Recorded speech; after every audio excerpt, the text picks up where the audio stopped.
a ga wannan hikima ce da kuma aya a cikin wato ɗaya daga cikin abubuwan da za ka ga wato ɗaya daga cikin abubuwa na hikimomi da ubangiji subhanahu wata'ala ya bayyana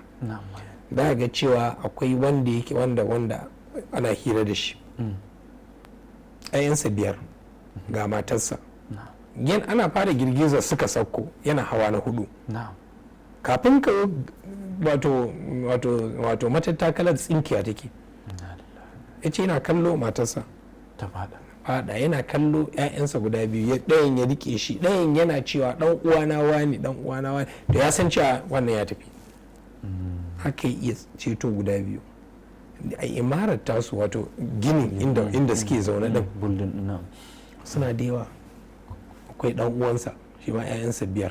babu akwai 'yar uwarsa ita ma 'ya'yanta wajen guda 4 a lokacin babu. Ka tuna irin karfin zuciyar amma yana magana yana cewa Allahumma lakal hamdu wa shukr Allahumma lakal hamdu wa shukr yana gode wa Allah subhanahu wata'ala gashi nan shi ya rayu da waɗansu 'ya'yansa kamar guda 2 amma har gowar waɗannan 'yan uwan sun tafi mutum ya tuna cewa yau zamanto 'ya'yan sun tashi akwai ɗa ga Sheikh Shu'aib Arnaud babban malamin hadisi ne wannan ɗan nasa da shi da 'ya'yansa da matansa gaba ɗaya sun tafi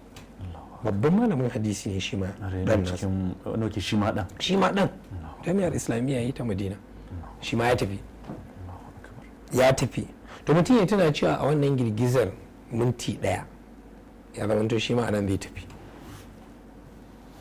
kaga ɗaya daga cikin kaga darasi da aya da mutum ake so ya fara cewa wannan duniyar bata kai kalamhil basar kuma amru sa'ati da ubangiji subhanahu wataala ya ce kalamhil basar au aqrab kamar kiftawar ido ne ya ma fi kiftawar ido kusa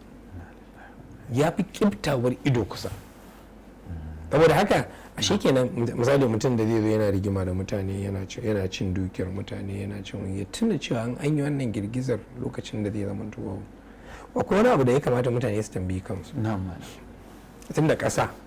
ba yanzu misali naka ce wannan ƙasa ce ko ƙasa ce a wannan ƙasa ce wani abu na kai idan wannan ƙasar ta yi girgiza ta tsage misali idan ƙasar za ta tafi kaga babu inda ba ta tafi kamata ya zamanto mutane suna samanta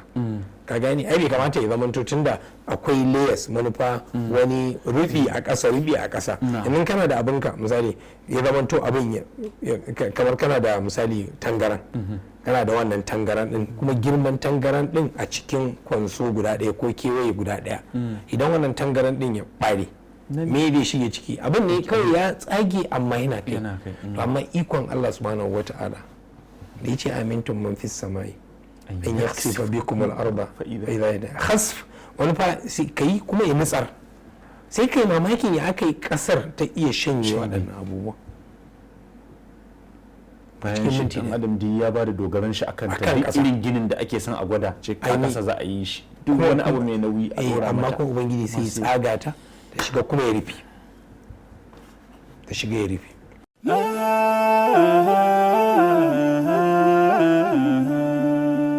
haske mai leƙa gidan kowa Afirka TV. TV3 tafarkin rayuwa.